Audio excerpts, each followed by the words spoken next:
Vamos lá então, iniciando mais um dia dos nossos estudos. Estamos no nosso livro Memórias de um Suicida, capítulo 1.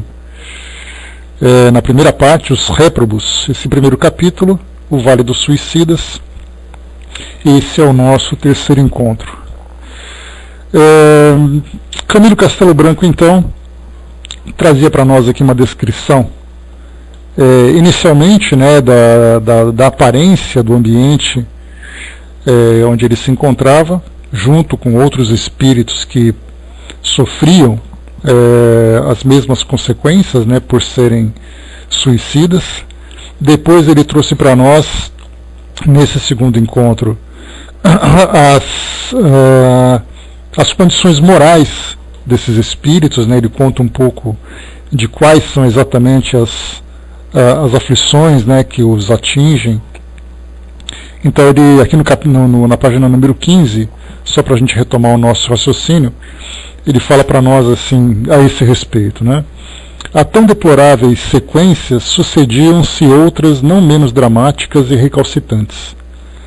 Atos incorretos por nós praticados durante a encarnação, nossos erros, nossas quedas pecaminosas, nossos crimes mesmo, corporificavam-se à frente de nossas consciências como outras visões acusadoras, intransigentes na condenação perene a que nos submetiam.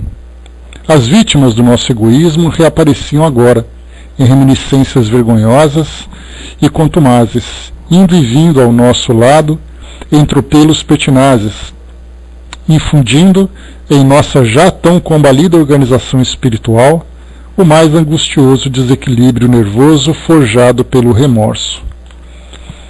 Sobrepondo-se, no entanto, a tão lamentável acervo de iniquidades, acima de tanta vergonha e tão rudes humilhações, existia, vigilante e compassiva, a paternal misericórdia do Deus Altíssimo, do Pai justo e bom, que não quer a morte do pecador, mas que ele viva e se arrependa. Nas peripécias que o suicida entra a curtir depois do desbarato que prematuramente o levou ao túmulo, o Vale Sinistro apenas representa um estágio temporário, sendo ele para lá encaminhado por movimento de impulsão natural, com o qual se afina, até que se desfaçam as pesadas cadeias que o atrelam ao corpo físico terreno, destituído antes da ocasião prevista pela lei natural.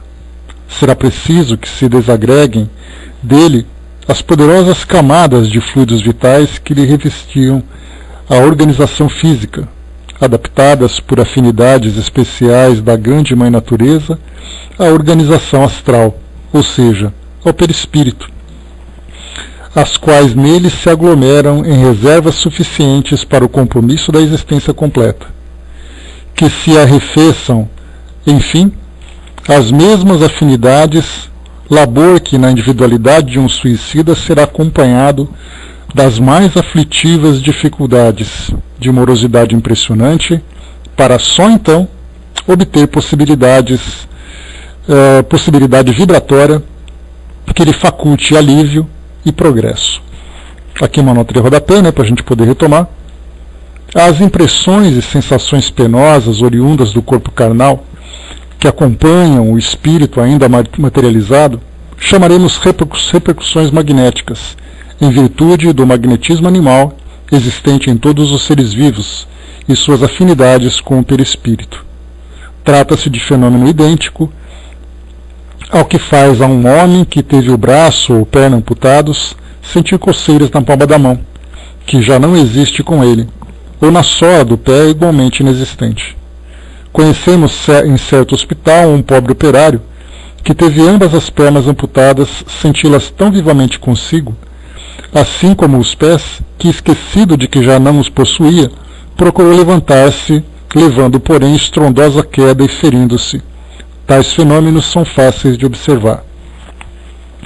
E aqui depois, para a gente poder finalizar, de outro modo, tal seja a feição do seu caráter, tais os deméritos e grau de responsabilidades gerais, tal será o agravo da situação, tal a intensidade dos padecimentos a experimentar, pois nesses casos nestes casos, não serão apenas as consequências decepcionantes do suicídio que lhe afligirão a alma, mas também o reverso dos atos pecaminosos anteriormente cometidos.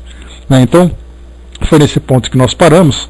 Então, só reforçando aquilo que nós já trouxemos, sempre essas duas situações, as consequências decepcionantes do suicídio, somadas também às aflições provocadas por essas repercussões magnéticas, né, do corpo físico destruído sobre o perispírito e, por consequência, sobre o espírito também. E depois também aqui, o que ele coloca são as aflições conscienciais, ou seja, o reverso dos atos pecaminosos anteriormente cometidos, né, em que o espírito fica então revendo e muitas vezes também revivendo as situações negativas que ele acabou vivendo, principalmente aquelas que se destacaram como partes, né, ou como causas principais do ato suicida. Então ele sofre o suicídio, sofre, entre aspas, fisicamente, e também sofre psiquicamente por causa dos dramas que continuam ainda acompanhando os espíritos nessa nova condição. Então, muito bem. Periodicamente, singular caravana visitava esse antro de sombras. Era como a inspeção de alguma associação caridosa, assistência protetora de instituição humanitária, cujos abnegados fins não se poderiam pôr em dúvida. Vinha à procura daqueles dentre nós, cujos fluidos vitais, arrefecidos pela desintegração completa da matéria, permitissem locomoção para as camadas do invisível intermediário ou de transição. Bom, Dilena. Aqui, antes da gente continuar, né, que foi exatamente o ponto que nós paramos no nosso encontro anterior, é importante lembrar que esses grupos organizados que trabalham no plano espiritual, eles são muito citados em muitas obras, né, que falam, que contam essas experiências vividas pelos espíritos desencarnados, principalmente os recém-desencarnados. Então, muitas vezes ficamos preocupados com os títulos que eles adotam, né? Porque, na verdade, da mesma forma que aqui, no mundo físico, nós também nos organizamos e rotulamos, né, ou intitulamos cada uma dessas instituições ou desses grupos, no plano espiritual não é diferente. Então nós veremos alguns grupos que acabam tendo ali os seus nomes apresentados para nós aqui nessas obras. E cada grupo, dentro dessa organização e com esse objetivo também, principalmente de assistência, de resgate, nós veremos aqui que tem um trabalho extremamente importante para auxiliar os espíritos que ainda passam por essa condição de perturbação. Obviamente que esses grupos não interferem, não violam o livre-arbítrio de cada espírito, respeitam também as leis naturais, aqui como foi colocado para nós. Vinha à procura daqueles que, dentre nós, cujos fluidos vitais, arrefecidos pela desintegração completa da matéria, permitissem locomoção para as camadas do invisível intermediário ou de transição. Então, se o espírito se encontra ainda preso nessas tramas, né, em que o fluido vital continua ainda muito intenso, prendendo o espírito nessa faixa vibratória inferior e provocando todo esse sofrimento, os espíritos então respeitam esse tempo. É uma necessidade que os espíritos desencarnados na condição de suicidas, é uma condição que eles precisam vivenciar, e nós vemos aqui, fazendo agora a nossa análise, é interessante a gente perceber como é difícil trabalhar junto a esses grupos para aqueles que não têm uma personalidade forte, ou seja, não tem ali uma força suficiente para suportar a visão que esse trabalho acaba proporcionando. Ou seja, ver ali, por exemplo, um jovem, uma mulher, um homem, um adulto, não importa, né, um idoso, que demonstra ali, né, todo o sofrimento, toda a angústia, e o espírito tem que ver aquela situação e respeitar o tempo da natureza para que ele seja resgatado. Para muitos de nós, né, nós cairíamos junto e choraríamos com eles, né? Mas para esses espíritos não, eles têm ali consciência da necessidade desse trabalho. Isso em outros tantos trabalhos também que acabam nos sensibilizando, né? Então, Por exemplo, né, só para a gente poder imaginar, imagina um espírito que trabalha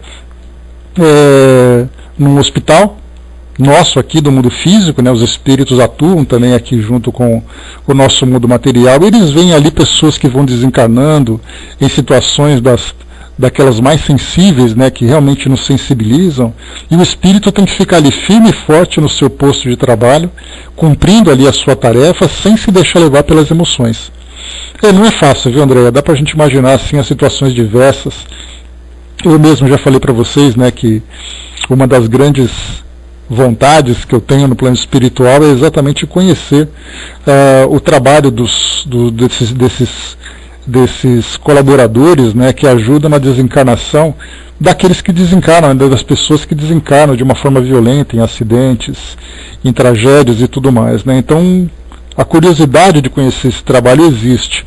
O estômago eu não sei se existe, né, porque basta a gente ver alguma coisa simples que acontece no nosso dia a dia, a gente já fica ali totalmente sensibilizado, desequilibrado até.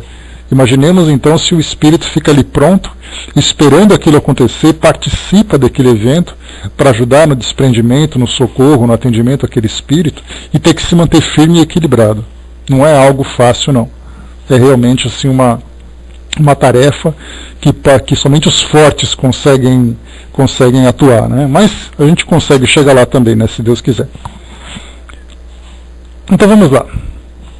Supunhamos tratar-se a caravana de um grupo de homens, mas na realidade eram espíritos que estendiam a fraternidade ao extremo de se materializar e nos infundirem confiança no socorro que nos davam. A Didima colocou, né, muita serenidade e equilíbrio, né, sem dúvida, né, não tem não tem como ser diferente para esses espíritos, né? Então, mas a gente vai conseguir fazer a mesma tarefa, não tenhamos dúvida disso. Aqui então ela traz a descrição para nós, né? Trajados de branco, apresentavam-se caminhando pelas ruas lamacentas do vale, de um a um, em coluna rigorosamente disciplinada, enquanto, olhando-os atentamente, distinguiríamos, à altura do peito de todos, pequena cruz azul celeste, ao que parecia ser um emblema, um distintivo. Senhoras faziam parte dessa caravana. Precedia, porém, a coluna, pequeno pelotão de lanceiros, qual batedor de caminhos, ao passo que vários outros milicianos da mesma arma rodeavam os visitadores, como tecendo um cordão de isolamento, o que esclarecia serem estes muito bem guardados contra quaisquer hostilidades que pudessem surgir do exterior. Com a destra, o oficial comandante erguia alvinitente flâmula, na qual se lia em caracteres azul celeste esta extraordinária legenda que tinha o dom de infundir insopitável e singular temor. Legião dos Servos de Maria.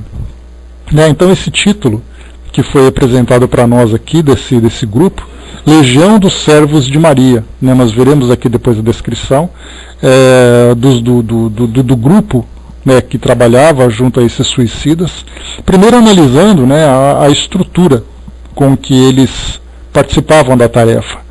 Algumas vezes nós temos uma dificuldade de compreender de que forma exatamente os espíritos atuam no plano espiritual.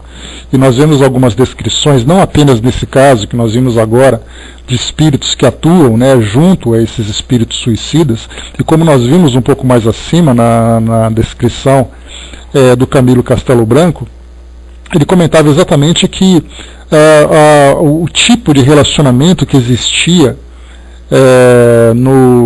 nesse ambiente, né, desses espíritos suicidas, era um relacionamento absolutamente primitivo, onde todas as viciações, todas as tendências das mais inferiores se manifestavam, né, em todo tipo de comportamento, das viciações, dos assédios, das agressões, das violações, né, então todo tipo de comportamento existia, onde a lei do mais forte imperava, ou seja, a lei do mais bruto acabava imperando. Então, quando nós temos ali espíritos trabalhadores que atuam nesse ambiente, é muito natural que nós vejamos junto a esses trabalhadores, esses espíritos também protetores, essas milícias, né, que atuam exatamente na proteção desses grupos, cada grupo fazendo a sua tarefa, aqueles que atuam diretamente no socorro aos espíritos sofredores que já estão em condições de receberem esse resgate, e esses espíritos protetores que ali fazem ali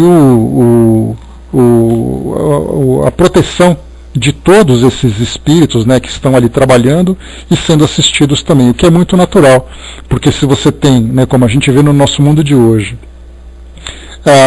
por exemplo, numa comunidade de uma grande cidade, onde nós temos ali, né, traficantes, onde temos ali usuários de droga, temos ali criminosos, né, e você leva um grupo de assistência social para esse ambiente, muitas vezes esse grupo acaba sendo expulso, acaba sendo agredido por esses indivíduos que dominam esses locais. Então é muito natural que junto a esses grupos também vão outros grupos de proteção, como por exemplo, né, policiais, seguranças.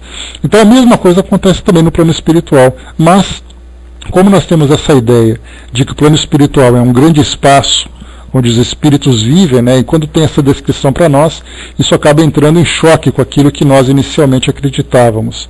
Então, mas essas descrições mostram para nós, como já vimos também anteriormente, né, que tudo é criado a partir do pensamento e na mobilização desses fluidos. Então as estruturas existem. Consequentemente, nós temos também os espíritos que atuam nessas estruturas, trabalhando com os indivíduos que estão afinizados com ela. Então, temos, nesse caso, aqui um grupo organizado, intitulado então Legião dos Servos de Maria. Vamos em frente. Os lanceiros, ostentando escudo e lança, tinham tez bronzeada e trajavam-se com sobriedade, lembrando guerreiros egípcios da antiguidade. E chefiando a expedição, destacava-se varão respeitável, o qual trazia avental branco e insígnias de médico a par da cruz já referida. Cobria-lhe a cabeça, porém, em vez do gorro característico, um turbante hindu, cujas dobras eram atadas à frente pela tradicional esmeralda, símbolo dos Esculápios.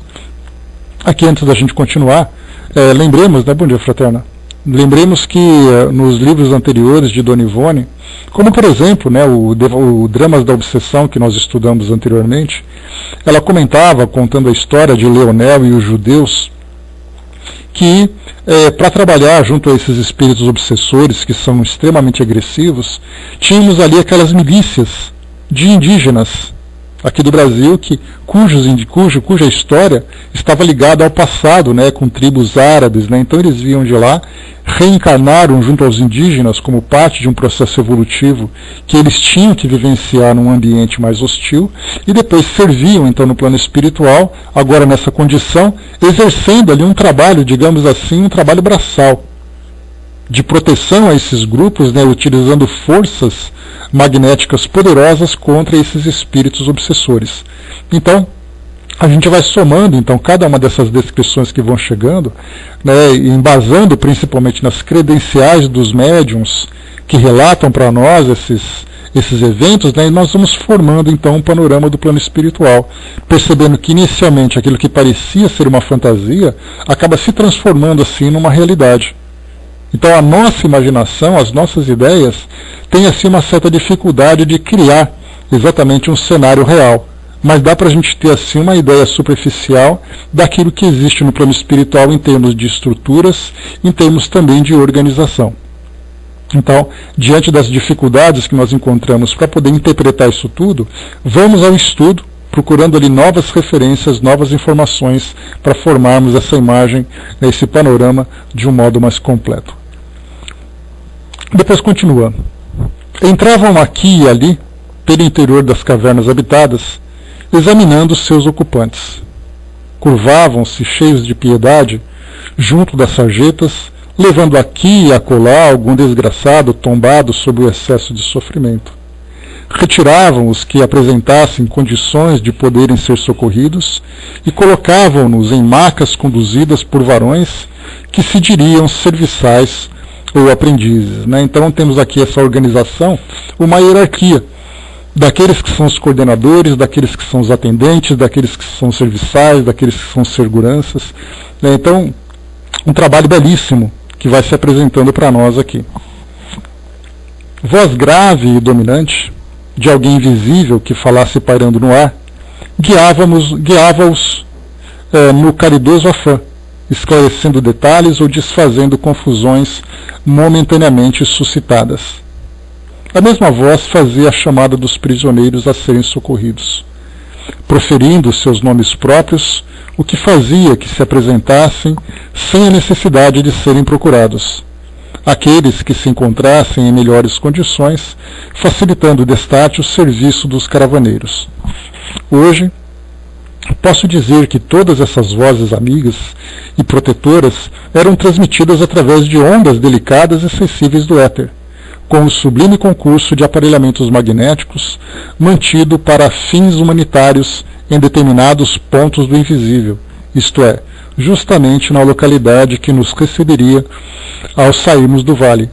Mas então ignorávamos o pormenor e muito confusos nos sentíamos. Esse tipo de relato também traz para nós aqui uma ação, eu até diria uma tecnologia, mas a palavra tecnologia para nós ela está muito ligada aqui ao mundo material.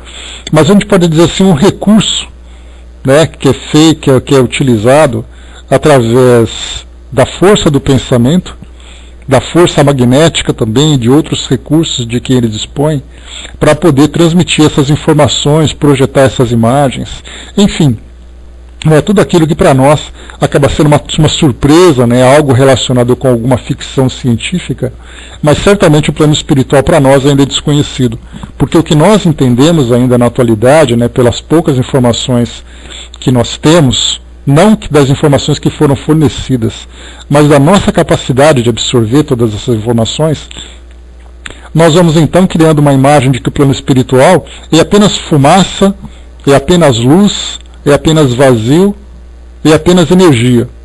Mas aí então nós não entendemos exatamente que essas energias, esses fluidos, essa força do pensamento, são capazes também de materializar estruturas e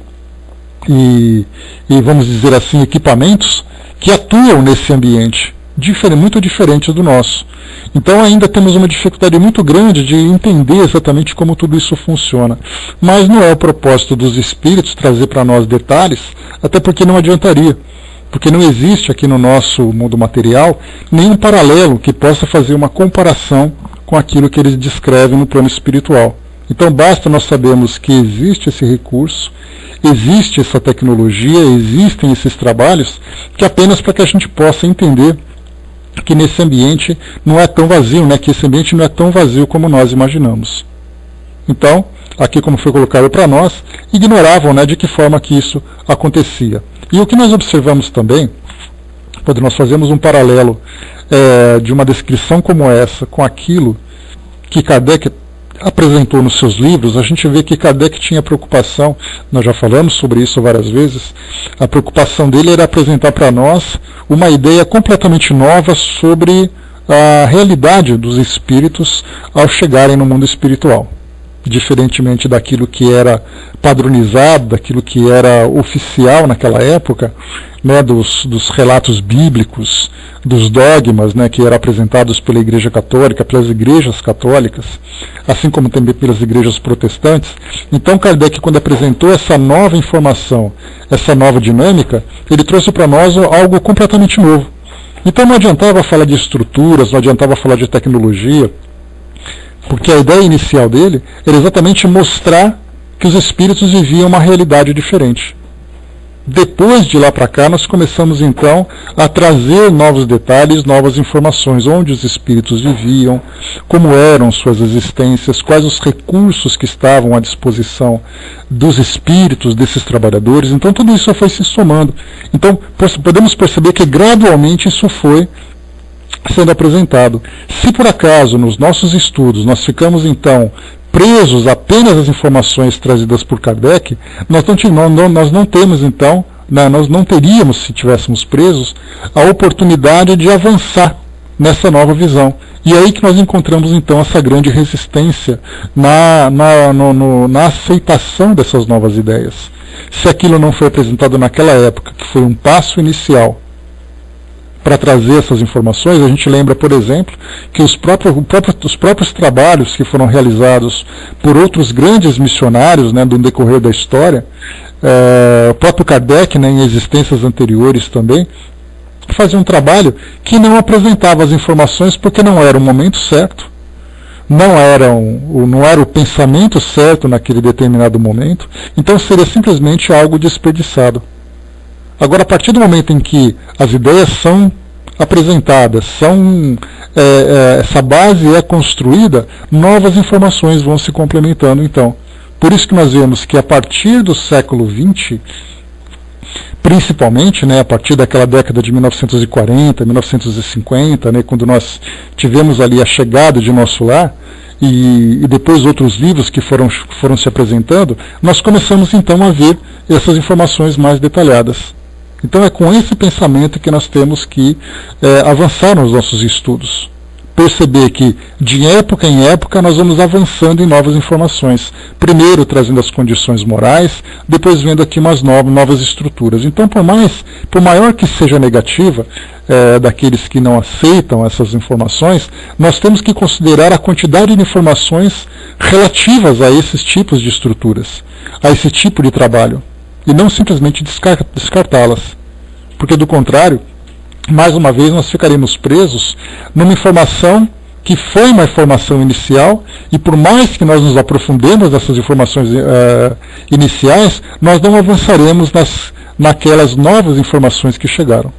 Então é por isso que os espíritos vão trazendo para nós algumas ideias, vão trazendo ali, projetando algumas imagens na nossa mente para entendermos como aquilo funciona, sem trazer em maiores detalhes, porque ainda não estamos em condições de compreender tudo isso. Vamos lá então, continuando. As macas, transportadas cuidadosamente, eram guardadas pelo cordão de isolamento já referido e abrigadas no interior de grandes veículos à feição de comboios que acompanhavam a expedição. Esses comboios, no entanto, apresentavam singularidade interessante e digna de relato. Em vez de apresentarem os vagões comuns às estradas de ferro, como os que conhecíamos, lembravam antes o meio de transporte primitivo, pois se compunham de pequenas diligências atadas umas às outras e rodeadas de persiana, muito espessas, o que impediria ao passageiro verificar os locais por onde deveria transitar. Brancos, leves como burilados em matérias específicas, habilmente laqueadas, eram puxados por formosas parelhas de cavalos, também brancos, nobres animais cuja extraordinária beleza e elegância incomum despertariam nossa atenção se estivéssemos em condições de algo notar para além das desgraças que nos mantinham absorvidos dentro do nosso âmbito pessoal. Disseiam, porém, exemplares da mais alta raça normanda, vigorosos e inteligentes, as belas crinas ondulantes e graciosas enfeitando-lhes os altivos pescoços, quais mantos de seda, nível e finalmente frangeados. Nos carros, distinguia-se também o mesmo emblema azul celeste e a legenda respeitável. Aqui nós começamos a ver mais um ponto que geralmente cria uma certa polêmica, também nos nossos estudos, que é a presença exatamente desses animais. De que forma que nós podemos entendê-los? São projeções da mente? São formas pensamento, como já foi chamado essas criações? São animais reais? Aqui nós vamos vendo um pouco mais para frente. Então a própria presença dos animais no plano espiritual também já gerou uma certa polêmica para nós. Mas nós temos ali estudiosos que também já trouxeram para nós informações, como Gabriel Delane, por exemplo, que já trouxe livros falando sobre a percepção de animais desencarnados junto aos seus donos.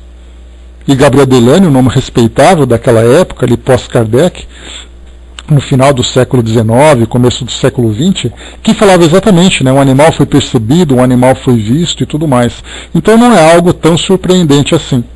O que nos surpreende é exatamente a forma como esses animais se apresentam e o uso que é feito deles, né, da assistência que eles podem prestar. Então vamos um pouco mais aqui para a gente poder compreender um pouco mais essas descrições. Né? E o que nós vemos também aqui é a grande dificuldade que Leon Denis, que foi ali o assistente, né, ou melhor, o revisor, ou o orientador espiritual de Camilo Castelo Branco e também de Dona Ivone, né, na elaboração desse trabalho. Porque o Camilo trouxe a descrição daquilo que ele vivenciou. Leon Denis fez o trabalho de orientação doutrinária para esse livro. Então, como é que nós vamos apresentar as informações a partir dessas descrições tão impressionantes que são trazidas para nós? Que, a princípio, tem aquele caráter fantasioso, mas depois nós começamos ali a ver a lógica daquilo que é apresentado. Pois é, o que acontece, Braz, é quando fala que eles ficam numa espécie de erraticidade, tem um complemento também dessas informações dizendo que eles são quase que imediatamente reencarnados. Então esse quase que imediatamente reencarnados é o que traz a grande confusão. Como é que nós podemos ver esses animais atuando no plano espiritual, como próprias pessoas que desencarnam e relatam que encontravam com os seus animais no plano espiritual? Então nós temos no Livro dos Espíritos aquelas informações de que os animais quase que reencarnam imediatamente. Então fica bastante difícil para nós trazer essa informação definitiva sobre essa realidade dos animais no plano espiritual. Até porque também no próprio Livro dos Espíritos nós temos ali uma informação muito superficial. São ali 6 questões, 7 questões que falam dos animais. E isso, sem dúvida nenhuma, né, nós podemos ver isso de uma forma muito clara, é insuficiente para que a gente possa trazer ali uma determinação dessa realidade do mundo espiritual. Dizer que é assim e ponto. Com 6 questões apenas, né, ou pouquíssimas questões, para falar de um assunto tão complexo, de um assunto tão abrangente. Então, temos que ter ali todas as ressalvas, né, para aguardar ali os ensinamentos que vão sendo trazidos para nós, as revelações e as próprias conclusões a que nós vamos chegando também. E continua. Geralmente, os infelizes assim socorridos encontravam-se desfalecidos, exânimes, como atingidos de singular estado comatoso. Outros, no entanto, alucinados ou doloridos, infundiriam compaixão pelo estado de supremo desalento em que se conservavam.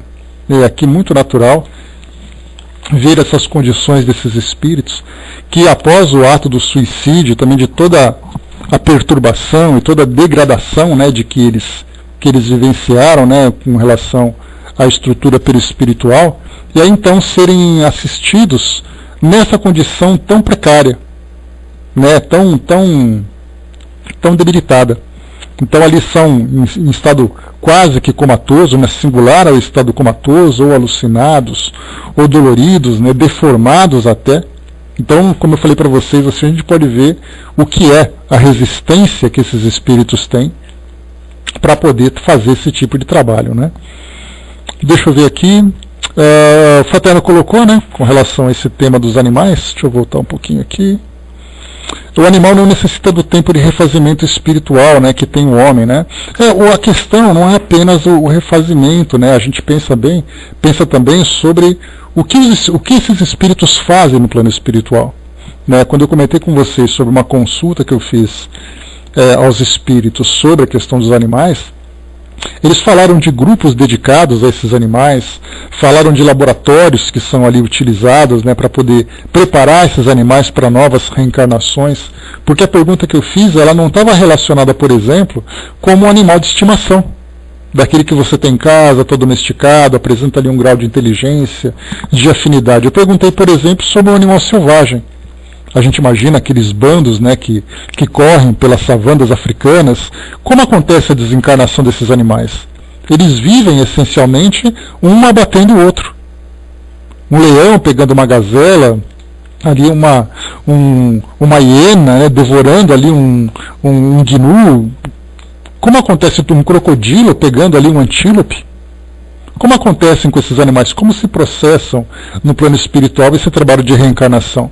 Nesse caso, nós podemos imaginar que a reencarnação é quase que imediata, porque afinal de contas eles vivem num ambiente selvagem e ali rapidamente se desenvolve a reencarnação. Mas e no caso, por exemplo, dos animais mais complexos, dos animais mais desenvolvidos, mais domesticados? Então são informações muito difíceis da gente determinar que é assim, né, que é apenas uma equação que serve para todos os casos, né?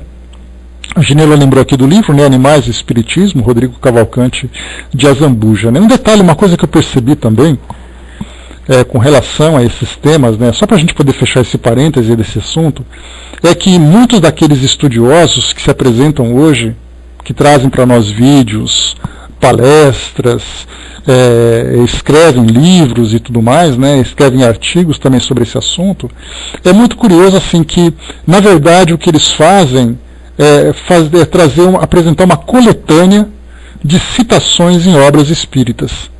Então, por exemplo, para falar sobre a existência dos animais, eles pegam, por exemplo, uma passagem de um livro de André Luiz, pegam uma passagem de um livro como esse, do Memórias de um Suicida, mas não traz nenhuma atualização. Então, quando eu falei para vocês que eu acabei fazendo uma pergunta direta aos espíritos para isso, eu acho que esse é o caminho, de nós pegarmos exatamente uma nova visão, além daquilo tudo que já foi apresentado, de uma forma passageira, muitas vezes, né, apenas citando os animais, como é o caso que nós estamos vendo aqui, falando de suicidas, vemos ali caravanas onde nós temos ali vagões puxados por cavalos, ou carroças, né, se preferir carruagens, né, puxadas por cavalos. E então os cavalos são citados. Então, na verdade, assim, o que eu acredito que seja a forma mais adequada da gente tratar com tudo isso é fazer uma nova pesquisa fazendo esse controle universal que Kardec fez. Perguntar diretamente aos espíritos sobre aquilo que eles vivenciam. Do contrário, vai ficar sempre aquele debate, né? Eu acredito nesse livro, eu não acredito no outro livro. E ficamos sempre nos livros. E não avançamos mais nessas pesquisas. Então acho que falta um pouco mais sobre esse assunto. A Fatival colocou, né, quando resolvemos sacrificar cirurgicamente nossos animais, será que há alguma consequência? Né? É a questão da eutanásia que a gente fala, né, Fatival? Mas o que leva em consideração também da eutanásia dos animais é com relação às questões morais evolutivas. Os animais estão, né, numa condição ainda de evolução primitiva. Então, segundo alguns estudiosos também que já falaram sobre isso, as consequências não são iguais àquilo que acontece com os seres humanos.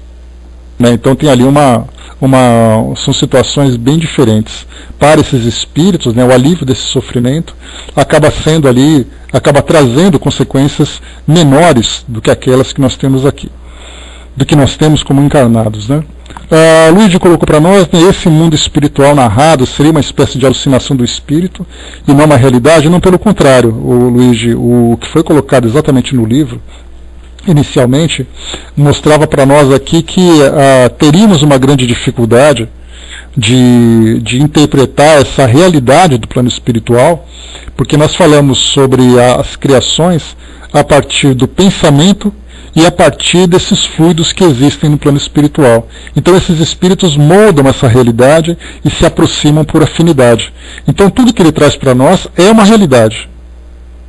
É nós que temos uma dificuldade de aceitar, de entender essa realidade.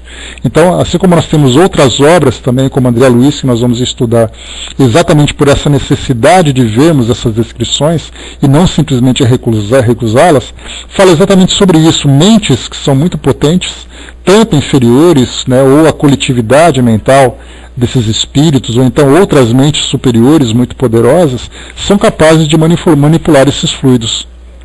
Então, como eu comentei com vocês, tudo aquilo que no início nós estudamos nos livros da codificação, como o livro dos médiuns, estudando o capítulo 8, o Laboratório do Mundo Invisível, como no livro A Gênese, no capítulo 14, tratando dos fluidos, nós vemos ali que existe sim, conforme o próprio Kardec concluiu, a possibilidade de criações desses elementos materiais, como vestimentas, como objetos, dentre outras estruturas. Se é possível criar pequenas estruturas, é possível criar grandes estruturas. E as características dessas estruturas estarão exatamente ali em afinidade com as mentes que as criaram. Se são mentes que são evoluídas, harmoniosas, teremos estruturas harmoniosas. Se nós temos ali mentes perturbadas, mentes que são confusas, criaremos também ambientes confusos. Agora nós temos as duas situações. Temos descrições de espíritos que criam a sua própria realidade em torno de si, criam ali em suas mentes essas imagens, essas fantasias que acabam criando grandes perturbações, mas temos também essa estrutura onde eles se encontram, que são também realidade. Então nós temos uma grande dificuldade para poder exatamente avaliar tudo isso, porque nós vemos um espírito trazendo essa descrição. Mas como eu falei para vocês, é fundamental, antes de analisarmos uma obra, analisarmos todo o contexto em que essa obra apareceu, quem são os espíritos responsáveis pela construção dessa obra, quem é o médium responsável por essa construção. Então nós já vimos, por exemplo, médiums como o Ivone do Amaral Pereira, que é exatamente ali a médium que trabalhou com esse livro. Temos ali Chico Xavier, trazendo obras de André Luiz. Temos Divaldo Franco, trazendo para nós obras de Manuel Filomeno de Miranda. E tantos outros médiuns que trazem essas obras falando dessas descrições. Então nós temos que considerar a credencial desses médiuns que fazem esses trabalhos. Então, por maior que seja a nossa dificuldade, nós temos que pensar, mesmo que eu não compreenda como isso acontece, eu tenho que deixar reservado para o momento em que eu possa compreender. Agora, assim, é muito comum a gente ver pessoas que dizem assim, olha, eu não acredito, ponto, criaremos uma fogueira e vamos queimar esses livros. Aí então seria, na verdade, né, uma negativa da nossa parte, sem o maior aprofundamento. É exatamente, Brás, né? São muitos assuntos, né, com os quais nós nos deparamos, coisa que nós lemos, que parecem que são inaceitáveis no primeiro caso. Kardec mesmo, né, ele foi também combatido na época dele, quando ele apresentou esse livro que ninguém aceitava, e de repente se tornou aceitável, outros espíritos vieram depois, espíritos que eram espíritas, como o caso, por exemplo, de André Luiz, e espíritos que não eram espíritas, que vieram através de outros médiuns que também não eram espíritas, que traziam outras descrições. Na Inglaterra, por exemplo, nos Estados Unidos, nós tivemos médiuns que trouxeram descrições do plano espiritual que acabaram entrando em concordância com aquilo que depois a doutrina espírita trouxe. Até mesmo antes, né? A credencial dele, né, Luiz? A gente tem que pensar quem é o médium, qual é exatamente a bagagem que esse médium tem. Porque do contrário a gente vai imaginar, quer dizer então que um espírito que atuou de uma forma séria, responsável, que fez aquele trabalho belíssimo, como por exemplo Chico Xavier, chamá-lo de alucinado, né, a gente teria que ter assim nós não teríamos, seria muita pretensão rotularmos um espírito pelo fato de não concordarmos com aquilo que ele apresentou. Então, como eu falei para vocês, antes da gente imaginar que nós devemos desqualificar o médium, ou desqualificar o trabalho, ou desqualificar o espírito, que nós aprofundemos o nosso trabalho fazendo as nossas próprias investigações. Então, assim, hoje nós temos grupos mediúnicos que têm a oportunidade de fazer as mesmas perguntas para os espíritos que são atendidos. Né? Porque nós temos aqueles espíritos que trazem essas fantasias, não tenhamos dúvida disso. Mas como Kardec mesmo coloca, ao avaliarmos um texto, é importante nós considerarmos todos esses elementos que são critérios de avaliação. Quem é o médium, qual a instituição, qual a informação, que tipo de comparação nós podemos fazer. Então não é uma questão de defender esse ou aquele por uma preferência, mas simplesmente nós colocarmos um método de análise, um método que seja legítimo, de avaliarmos aquele conteúdo fazendo as próprias comparações. Kardec, por exemplo, como eu falo para vocês, ele utilizou e apresentou para nós, né, lá na introdução do Evangelho segundo o Espiritismo, e também no primeiro capítulo, lá do livro A Gênese, ele falava sobre esse controle universal dos ensinamentos dos Espíritos, ou dos ensinos dos Espíritos. Esse controle universal são informações que chegam de partes diferentes, de médiuns diferentes, informações que estão ali afinizadas. Se nós pegarmos esses livros também são informações diferentes, que vieram de locais diferentes, que vieram de médiuns diferentes. Então, por que não aplicarmos também esse mesmo método do controle universal nessas mesmas obras? Então, o método nós temos, basta apenas ali um trabalho mais investigativo.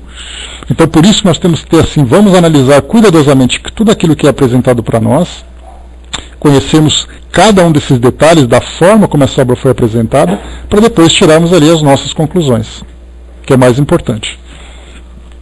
Temos outros também, o Brás, Luiz Sérgio também falava sobre isso, o espírito Patrícia também falava sobre isso, que são dois espíritos que muitas vezes são muito atacados dentro do meio espírita, que na verdade falam a mesma coisa que outros espíritos também falavam. E se nós pensarmos, por exemplo, no caso de estruturas no plano espiritual, no caso de cidades no plano espiritual, que é um tema bastante combatido, se nós procurarmos na Revista Espírita, nós encontraremos um texto do espírito Voltaire, que Kardec publicou, cuja grande aflição de Voltaire era sobrevoar cidades no plano espiritual. E Kardec publicou isso, sem fazer nenhum tipo de comentário. Então, aí que nós temos os detalhes, quer dizer, o fato dele não ter falado não significa que não existe. Porque, como eu falei para vocês, tudo é uma questão de etapas de evolução de uma determinada ideia. Começamos ali por uma parte básica, depois vamos ali gradualmente avançando. Então, por isso que eu falo, sempre muito cuidado nesses estudos. E a Miri colocou, isso foge às orientações de Kardec, exercer nosso senso crítico com objetivo útil, e sempre também com a mente aberta, como eu falo para vocês. Porque muitas vezes nós ficamos condicionados a uma negativa, não aceito, não quero, não pego. Então, quer dizer, é uma opção que nós fazemos de não aceitar. Mas essa negativa nos tira a possibilidade de investigar aquilo que é apresentado. Esse é o grande problema que nós encontramos. Não é exato, André? Eu não vi tantas referências, mas eu vi referências. Brás? Vi referências que são importantes da gente analisar. Nós vamos lá. Continuando aqui para nós, falava então sobre o estado comatoso desses espíritos, o estado de degradação em que eles se encontram. Depois de rigorosa busca, a estranha coluna marchava em retirada até o local em que se postava o comboio, igualmente defendido por lanceiros hindus. Aqui é importante lembrar também que da variedade dos espíritos que trabalham no plano espiritual. Nós temos aqui uma separação religiosa aqui no nosso plano físico, em que cada religião trabalha por conta própria, e no plano espiritual nós temos ali uma comunhão de várias filosofias de trabalhadores que trabalham juntos com um objetivo maior. Silenciosamente cortava pelos becos e vielas, afastava-se, desaparecendo de nossas vistas, enquanto mergulhávamos outra vez na pesada solidão que nos cerca. Em vão clamavam por socorro os que se sentiam preteridos, incapacitados de compreenderem que, se assim sucedia, era porque nem todos se encontravam em condições vibratórias para emigrarem para regiões menos hostis. Em vão suplicavam justiça e compaixão, ou se amotinavam, revoltados, exigindo que os deixassem também seguir com os demais. Não respondiam os caravaneiros com um gesto sequer. E se algum mais desgraçado ou audacioso tentasse assaltar as viaturas a fim de atingi-las e nela ingressar, 10, 20 lanças faziam-no recuar, interceptando-lhe a passagem. Então, nesse relato que nós encontramos aqui, nós vemos que Camilo Castelo Branco não fazia parte desse grupo que estava sendo assistido. Então, houve assistência, foram embora, ficaram ali presos apenas aqueles que ainda estavam nesse processo de depuração, vamos chamar assim. Bom dia, Nando. Então, um coro hediondo de uivos e choros sinistros, de pragas e gargalhadas satânicas, o ranger de dentes comum ao réprobo de estertor, nas trevas dos males por si próprios forjados, repercutiam longa e dolorosamente pelas ruas lamacentas, parecendo que loucura coletiva atacara os míseros detentos, elevando suas raivas ao incompreensível no linguajar humano. E assim ficavam. Quanto tempo? Ó Deus piedoso, quanto? Até suas inimagináveis condições de suicidas, de mortos-vivos, lhe permitissem também a transferência para a localidade menos mágica e menos trágica. Então, o tempo que levava para que esses espíritos saíssem dessa condição tão grave, tão profunda de perturbação, era algo muito subjetivo. Ou seja, cada espírito apresentava a sua própria condição. E assim nós vemos, por exemplo, nas reuniões mediúnicas, espíritos que se apresentam como ainda sob o efeito do suicídio imediato, e vemos também espíritos que vêm contar suas histórias depois desse ponto, depois desse momento. Então, é muito relativo. Como nós vimos no Devassando Invisível, no último livro que nós estudamos, no Dramas da Obsessão, no último livro que nós estudamos, nós vemos, por exemplo, o relato de um grupo de obsessores que ficaram do século XVI, ali por volta de 1500 e alguma coisa, até o século XX, num processo profundo de perseguição de um outro grupo. Ou seja, são 4 séculos praticamente, 5 séculos praticamente, de perseguição, nesse estado de perturbação. Então nós podemos ver esses 5 séculos na condição de obsessores, e suicidas não é diferente. Simplesmente depende da condição mental em que eles se encontram. Carlos, bom dia. E continua aqui para nós. Fechamos aqui então esse capítulo. O capítulo 2, os réprobos. Nós estamos na primeira parte, os réprobos. Capítulo 1, Vale dos Suicidas. Agora capítulo 2, os réprobos. Vamos entrar nele então aqui, para já iniciarmos esse novo tema.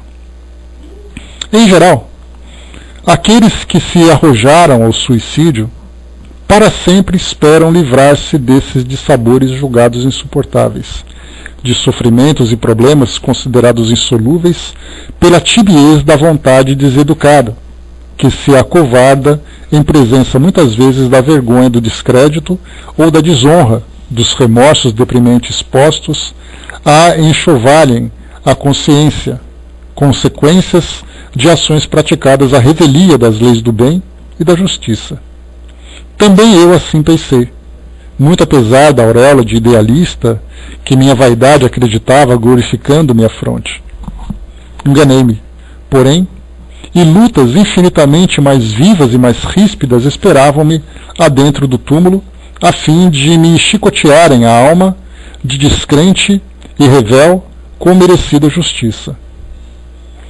As primeiras horas que se seguiram ao gesto brutal de que usei, aqui ele está falando quais foram exatamente, como foram os primeiros momentos após o ato suicida. Então aqui é algo que muitas vezes nós não percebemos, porque falamos, por exemplo, dos recém-desencarnados, como nós vimos no livro O Céu e o Inferno. Tivemos ali alguns relatos de espíritos que vieram trazer o depoimento depois da desencarnação, depois da liberação do corpo físico, mas ainda uns apresentando ali aquele estado de confusão, outros já mais lúcidos, e outros plenamente lúcidos. Mas nós vamos ver aqui agora os detalhes do momento após o suicídio. Então o espírito, nesse caso, Camilo Castelo Branco, ele cometeu suicídio dando um tiro no ouvido. O que aconteceu imediatamente em seguida a esse ato? O que acontece, por exemplo, quando nós vemos acidentes automobilísticos, vemos crimes que trazem como consequência a morte física? O que o espírito percebe no instante seguinte a esse ato? Esses são poucos relatos que nós encontramos. O que nós vemos são os espíritos dizendo depois de desencarnarem, para falar assim, olha, eu desencarnei e tal. Agora não, nós vamos ver os momentos imediatos à desencarnação. Diz aqui para nós então, as primeiras horas que se seguiram ao gesto brutal de que usei para comigo mesmo, passaram-se sem que verdadeiramente eu pudesse dar acordo de mim. Meu espírito, rudemente violado, como que desmaiara, sofrendo ignóbil colapso. Os sentidos, as faculdades que traduzem o eu racional, paralisaram-se como que se indescritível cataclismo houvesse desbaratado o mundo, prevalecendo, porém, acima dos destroços, a sensação forte do aniquilamento que sobre meu ser acabara de cair. Fora como se aquele estampido maldito, que até hoje ecoa sinistramente em minhas vibrações mentais, sempre que, descerrando os véus da memória, como nesse instante, revivo o passado execrável, tivesse dispersado uma a uma as moléculas em que meu ser constituísse a vida.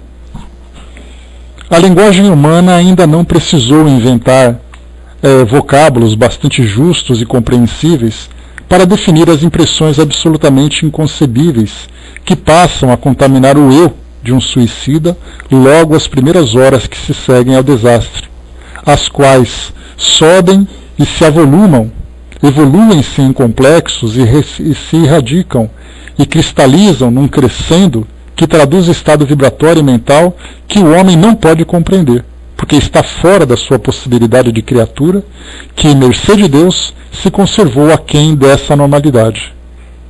Para entendê-la e medir com precisão a intensidade dessa dramática surpresa, só outro espírito cujas faculdades se houvessem queimado na efervescência da mesma dor. Aqui o que ele traz para nós, como é sempre uma novidade para nós, é exatamente que nós não temos aqui no nosso mundo físico, na nossa vida, no plano material, não apenas palavras, mas comparações que possam ilustrar aquilo que um espírito viveu após cometer o suicídio. Até porque nunca se estudou sobre isso, porque a morte para nós, dentro da visão biológica, acaba sendo o fim da própria vida. Na visão religiosa, é uma transformação que é abordada de um modo ou superficial ou de um modo fantasioso, de acordo com dogmas, de acordo com crenças. Então um espírito dizer assim, olha, o que eu vivi nesse momento é muito parecido com tal coisa aqui no mundo material. Não existe esse tipo de comparação. O que ele coloca para nós é exatamente, somente sabe o que viveu um espírito suicida, o que o outro espírito suicida viveu. Nem mesmo nós, que ao desencarnarmos, se assim esperamos, que não tenhamos tido uma experiência dolorosa dessa forma, chegarmos no plano espiritual, um espírito vier contar para nós como foi a sua transição após o ato do suicídio, nem nós conseguiríamos imaginar. Porque a nossa transição, ou as nossas transições, foram transições talvez mais tranquilas, não tão tranquilas como nós poderíamos esperar, mas não tão agressivas como esse tipo. Então, somente vivendo aquilo que é possível. Seria fazermos assim uma comparação, às vezes falar do tema morte acaba sendo um tabu e acaba assustando um pouco, mas é importante a gente dizer, alguém que, por exemplo, acaba falecendo num hospital devido a uma doença terminal, nunca vai conseguir imaginar do que foi a desencarnação, a morte, de alguém que desencarnou, por exemplo, através do afogamento. Os dois morreram, sem dúvida nenhuma, mas os dois tiveram mortes diferentes. Trouxeram impressões, as mortes trouxeram impressões diferentes, sensações diferentes, registros diferentes. Então, fisicamente, o tipo de morte já traz para o espírito uma determinada experiência, espiritualmente de uma forma muito mais profunda. E nesse caso, como os espíritos dizem para nós, não há nada que se compare à desencarnação de um suicida, e somente um outro suicida é capaz de compreender. E ainda assim trazem as suas variações. Dona Ivone, por exemplo, na sua última encarnação, desencarnou porque se jogou de uma fonte e se afogou. Esse espírito deu um tiro no ouvido. Ainda assim nós temos ali aflições diferentes, que a nossa mente simplesmente não consegue comparar, não consegue comportar, não consegue imaginar o que esses espíritos viveram. Mas vamos em frente. Estamos aqui já finalizando nosso estudo de hoje. Nessas primeiras horas, que por si mesmas constituíram a configuração do abismo em que se precipitou, se não representassem apenas o prelúdio da diabólica sinfonia que será constrangido a interpretar pelas disposições lógicas das leis naturais que violou, o suicida, semi-inconsciente, adormentado, desacordado, sem que para maior suplício se lhe obscureça de toda a percepção dos sentidos, sente-se dolorosamente contundido, nulo, dispersado em seus milhões de filamentos psíquicos, violentamente atingidos pelo malvado acontecimento. Paradoxos turbilhonam em volta dele, afligindo-lhe a tenuidade das percepções com martirizantes guirândolas de sensações confusas. Perde-se no vácuo, ignora-se.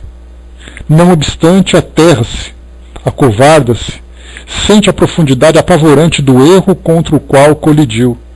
deprime-se na aniquiladora certeza de que ultrapassou os limites das ações que lhe eram permitidas praticar. Desnorteia-se entrevendo que avançou demasiadamente para além da demarcação traçada pela razão. É o traumatismo psíquico, o choque nefasto, que o dilacerou com suas tenazes inevitáveis e o qual, para ser minorado, dele exigirá um roteiro de urzes e lágrimas, decênios de rijos testemunhos, até que se reconduza às vias naturais do progresso, interrompidas pelo ato arbitrário e contraproducente. Aqui então ele traz um pequeno relato, né, daquilo que um espírito que vive essa experiência acaba sentindo. Ele não se vê morto, mas também não se vê vivo. Ele não se encontra adormecido, mas também não se vê acordado.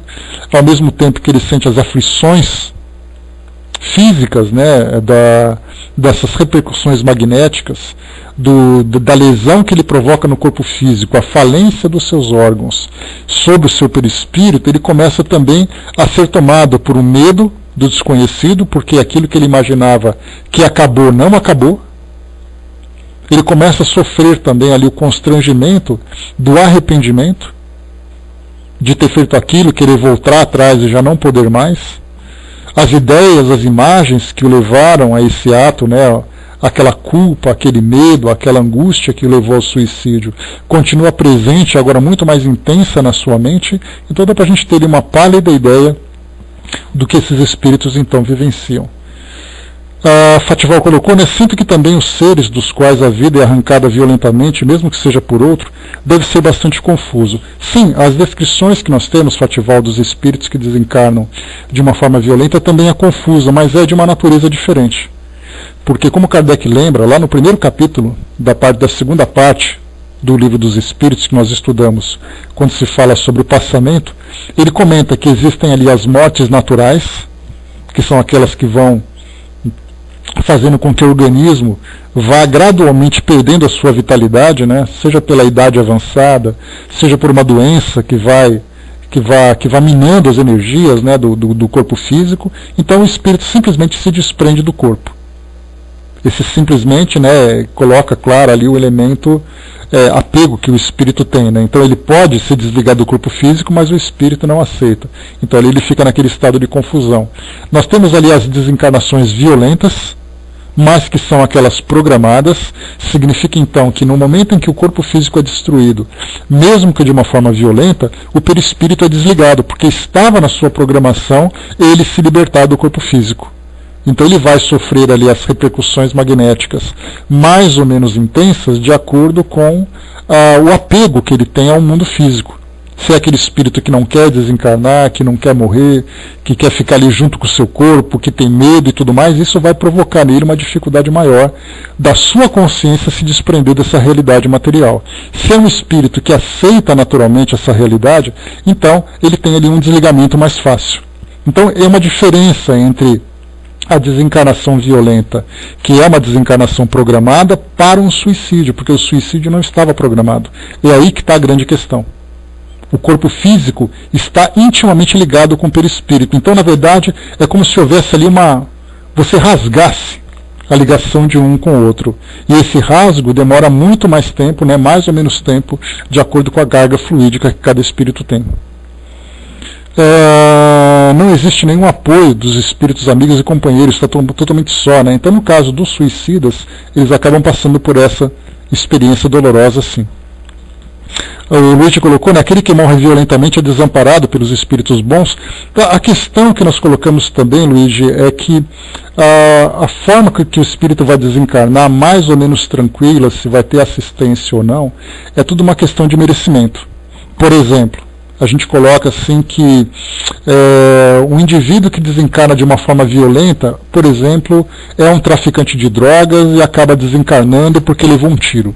É uma desencarnação violenta. Mas no caso, a gente percebe que a própria natureza moral desse espírito o levou àquela condição. Nós temos aqueles casos, por exemplo, de pessoas que desencarnam porque se embriagaram e acabaram depois dirigindo no trânsito e provocaram as suas mortes. Nesse caso, embora não fosse um suicídio, foi uma negligência que também o colocou nessa condição. Agora nós temos aqueles outros que têm uma programação reencarnatória que o leva a uma desencarnação violenta, mas estava programado. E de acordo com o seu merecimento, ele recebe então assistência. Então é tudo muito relativo, depende muito de cada espírito, depende de cada caso. Não podemos simplesmente dizer assim, olha, todos eles desencarnam dessa forma. Uma outra situação que a gente pode comparar, por exemplo, é o espírito que, embora ele tenha merecimento e embora receba assistência, ele é um espírito que não aceita que o mundo espiritual seja uma realidade e não aceita a sua desencarnação. Então ele mesmo acaba provocando a dificuldade. Então até mesmo nisso nós temos. Aqueles que têm merecimento têm assistência, mas não aceitam. Aqueles que aceitam e têm merecimento. Aqueles que não têm merecimento e acabam desencarnando. Então cada um tem ali. Mas o que a gente pode somar é assim, quanto mais espiritualizado o indivíduo é, mais merecedor de assistência ele tem e, por consequência, mais fácil a sua desencarnação. Quanto mais egoísmo, quanto mais viciação o espírito tem, maior será a sua dificuldade. A partir dessas duas bases, a gente consegue, pensando assim nesses dois extremos, nós podemos analisar todas as variações de desencarnação. Se for uma criança, a gente se pergunta qual é o mal que essa criança tem. Nesse caso, ela tem todo o amparo que ela precisa. Até porque, quando é uma desencarnação precoce, os espíritos orientam que geralmente é um complemento de uma reencarnação anterior que o espírito teve. Ele acabou tendo uma desencarnação precoce, então faltava um complemento para a sua experiência, e aí desencarna. É aí que nós encontramos então a desencarnação de crianças, de adolescentes, que na verdade é um complemento dessa experiência. E não tendo motivos nessa encarnação para passar por nenhum tipo de constrangimento durante esse processo, então eles recebem toda a assistência. E aí, inclusive, aí nós colocamos essas questões. E quando pegamos, por exemplo, né, esses adolescentes que infelizmente vivem na rua e acabam desencarnando de uma forma violenta. E aí os espíritos consideram também, nesse caso, né, os agravantes e os atenuantes que levam em consideração. Por que o espírito estava nessa condição, por que ele foi levado, foi o ambiente, foi a influência, foram os seus valores, tudo isso é considerado. Mas a princípio quanto mais ingenuidade ou inocência o espírito apresente naquele seu momento da desencarnação, sem levar a sua carga espiritual anterior, mais fácil é a sua desencarnação e maior é a sua assistência.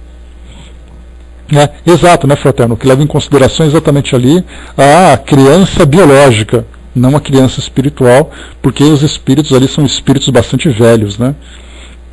Então, por isso que nós encontramos ali, né, essas variações. Então, essas são as duas bases que a gente pensa. Então, muita gente pergunta assim, né, para a gente poder finalizar aqui o nosso estudo. Muita gente pergunta assim, né, mas como é que será que aquele indivíduo desencarnou? Como é que foi a morte dele? Vamos analisar como foi a sua vida. Então, não podemos determinar assim individualmente, né, A, B, C, D, foi esse, foi outro, foi aquele outro. O que a gente vai analisando é assim, né, vamos ver o que ele vivenciou, quais eram as suas crenças, qual era o seu histórico. Aí nós podemos tirar ali uma conclusão, ainda que superficial, da forma como ele desencarnou. Pegamos personalidades do nosso meio, né? Vamos pensar como foi a desencarnação de Ayrton Senna. Aí analisamos a história dele, né, que foi ali uma personalidade, demonstrou para nós, pelo menos na sua vida pública, né, um bom caráter, teve ali um trabalho social importante e tudo mais. Vamos pensar em Saddam Hussein, uma outra personalidade do nosso mundo. Quem foi esse indivíduo? Foi um ditador, teve muitas mortes na sua história, oprimiu uma população. Quem foi Osama Bin Laden? Quem foi Madre Teresa de Calcutá? Então nós começamos a analisar, assim, pegando esses extremos para ficar mais fácil, que nós podemos assim observar claramente qual é a condição espiritual em que ele se encontra. Claramente não, né? Mas nós podemos deduzir como foi a sua desencarnação. E a partir dali a gente vai reduzindo para pessoas comuns, como nós. Agora, nesse instante em que nós estamos estudando, nós podemos imaginar quantos e quantos velórios estão acontecendo pelo mundo afora. Quantos sepultamentos estão acontecendo agora, né? Geralmente o pessoal tem aquele horário, né? Parece que é uma coisa meio cabalística, né? Olha, às 10 horas vai ser o enterro dele. Então agora, 10h30 da manhã, nós temos ali várias pessoas acabando de ser sepultadas.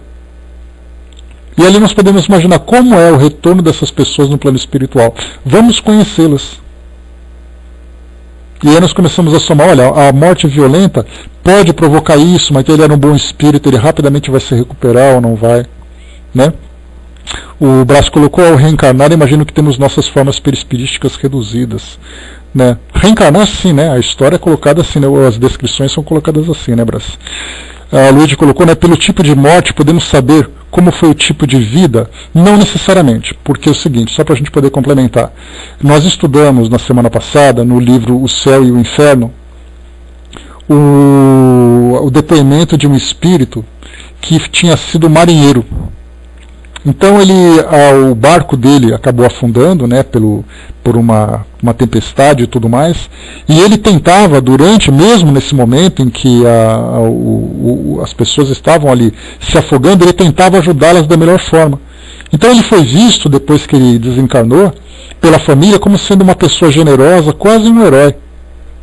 Mas ele acabou desencarnando de uma forma violenta. E a história dele foi a seguinte, que ele, na verdade, tinha muita vergonha de ter sido visto como um herói durante aquele seu afogamento, porque numa existência anterior ele afogou várias pessoas.